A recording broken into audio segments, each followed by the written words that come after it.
What was he, 151? This guy's funny. I love how everybody forgot that 8-ounce argument, right, Pete? Everybody forgot that 8-ounce argument. God. He showed up to the ring 20 pounds bigger than Floyd, wearing 8-ounce gloves, supposedly this killer puncher. Round one, he lands an uppercut on a counter. When you get hit with a counter power shot, like, it really takes you off guard. Like, you could really be knocked out, especially round one when your brain and your body aren't warmed up. I mean, he hit Floyd with a counter uppercut. God bless, he timed it perfectly. You know, good for him. And Floyd almost laughed it off. That's it. That was all the power that everybody been talking about. That's it. That was it. No, and I said, wow, that's about it, huh? That's it. I mean, that's about it. That's about all you got. And you're never even going to land that shot again. That's it. Mm-hmm. You landed it. You actually had your chance. You actually landed the big one that you thought was going to land. Oh, that big one chance. Oh, cause if you land that big one, there it was. There it wasn't, and there it went. And there it went. No, he was taking lint off Floyd's chin. Yeah, I mean, Floyd had some little unbelievable. And then he was feeling himself. What about when he put his hands behind his back? When he's feeling himself? Yeah. But you know you got a half hour left in this fight, right? What are you doing, round two? You know, this is going to get really bad for you. Like, you know you're in round two. You got about 30 minutes to fight still, you know? Paulie, when you guys... My man got a little bit ahead of himself. You're a long way from home, Dorothy. Paulie, my man thought he won the marathon after he finished 2 miles. There's 24 miles to go, cuz. You know what I mean? He was feeling himself. He finished the first couple miles, and he thought he was on his way home already. Yeah, he thought he was cruising on his bike in Vegas. Yeah. Lance Armstrong. Look out in the street there. You know what you don't see? My car, because I had to sell it to pay the lawyer I hired when I got busted for drunk driving. You know what else you don't see? My girlfriend, who decided that a guy with no car and no license and no money was no fun. And hey, you know what else you don't see? You don't see me leaving for work in the morning, because I missed so much time with court and everything that I got fired. Drive sober or get pulled over. Paid for by the National Highway Traffic Safety Administration. Hey, Paulie, you seem like you were arguing with your Morrow and Al about Floyd turning his back, and you guys seem to get a little heated about that. What was your... Yeah, I want to actually get into that. There's a move, kind of result of doing that in training camp. You know, it's a lefty-righty thing. When lefties and righties fight each other or spar each other, whatever, you know, you're mirroring each other. You're mirroring each other's stance. And what that means is mirroring each other is if you go in the right-handed stance in the mirror, your image in the mirror will look at you as a southpaw. And if you go in the mirror as a southpaw, your image in the mirror will look at you right-handed. So whenever it's a lefty or righty, they're in mirror images. The lead hand is on the same side. So if you get behind the lead hand, you're on the safe side of everything. You know what I'm saying? So you can do that with a right-hander versus a right-hander too, but it's obviously not the same because the right-hander has to punch from that side as well. You know, so he's going to turn. But a lefty and a righty matchup, if you get behind the lead hand, the person who's on the wrong side of that has to turn around to keep up. So you can actually get behind them and spin them around. A lot of times Hector Camacho with his fast feet used to do that even, you know, where he used to wind up on the wrong side of you and then spin you around and end up behind you and spin you around and make you look stupid. Conor does it as well because in an MMA, and I was talking to Angel Reyes, who's a striking coach. He's Frank Mir's striking coach and former UFC champion Frank Mir. Angel was a striking coach for Frank Mir. Angel was telling me, yes, that move is in MMA. It's called taking the back. Pause. It's called taking the back because you take the back in MMA and then actually grab somebody or fight them from behind. You know, in boxing, you can't hit somebody when you're behind them, but you can still, I guess, take the back and make them look stupid, a la Hector Camacho. You know, so Conor was using the MMA move, taking the back. It's just he can't fight from there. But of course, he kept doing it, taking the back and whatnot. And you know, it was working because again, a southpaw always does it better to a right-hander. Why? Because southpaws see more right-handers than right-handers see southpaws. So they're more used to making that move than the right-hander is to the southpaw. You know what I mean? Southpaws see right-handers constantly, so they get more used to making that particular move, you know? So obviously, they make that move. Conor was making that move. It's called taking the back. Now, in MMA, you can flow from it and then you take the guy, maybe choke the guy from behind in the neck and then, you know, do whatever you want to do. Yeah, all you got to do is you jump on top of him and put your hooks in and then... Yeah, whatever it is you do, whatever it is you do, you have a lot of choices there. In boxing, you can take the back and spin the guy around, make him look stupid, frustrate him. That's all you can do, really, you know, because you can't hit him from behind. Now, the argument on there was that Floyd kept turning around. I don't know that you've ever seen Floyd turn around in his life. So, first of all, that made no sense just off that. But my frustration was that I didn't get the chance to explain it in this way, that it is a lefty versus righty matchup. This is a common chess match for footwork when it is lefty versus righty, and southpaws always have the advantage in that because they see more right-handers, so they're able to step around in that way. Now, Conor, being an MMA fighter, also uses the same exact move. He probably uses that move even more often because in MMA, if you make that move correctly, you can fight the guy from behind him.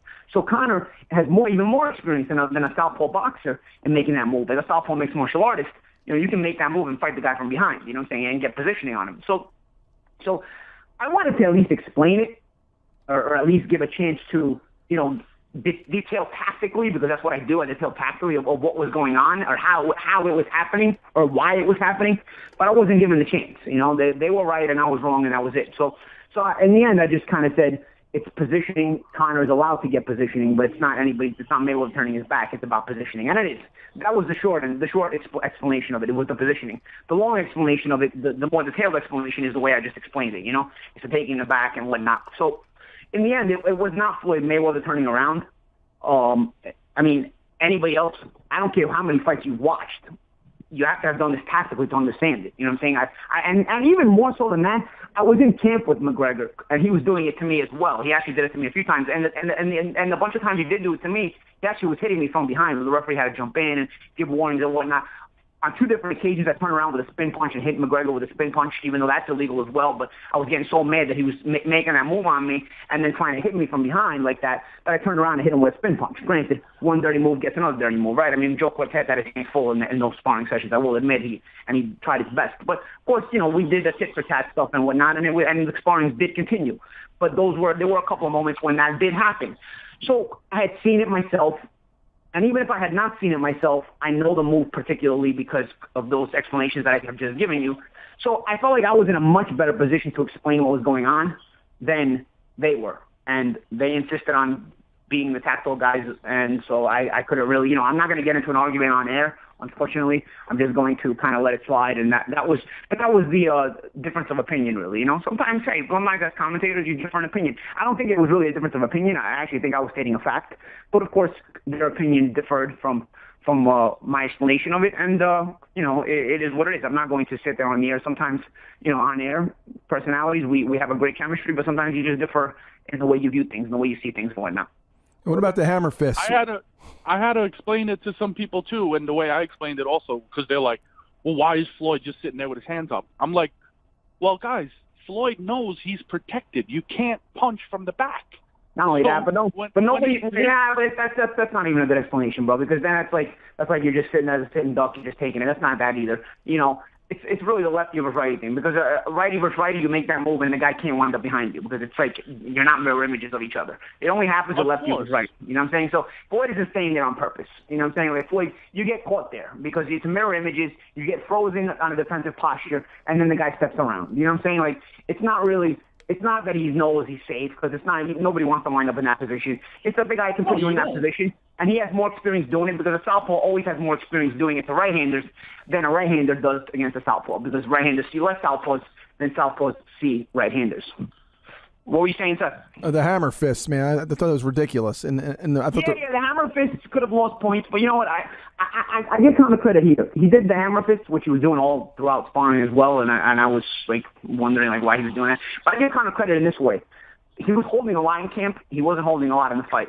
And during camp, when he was holding constantly, I actually mentioned about him having no balls that time, too. When the referee would break us, I would actually talk shit to him. I would say, you have no balls. I know what you're doing. You're holding so you don't have to fight. You have no balls. Stop holding. Show me some balls and fight. Because on fight night, you're not going to get away with this. And these are actual conversations we're having as we're face-to-face in our stances boxing with each other. I said, stop. I said, you got no balls. I know what you're doing. You're holding so you don't have to fight. So in that regard, I give Conor credit in that, he realized he had a fight on fight night. He took my advice. He knew he wouldn't be able to get away with it on fight night.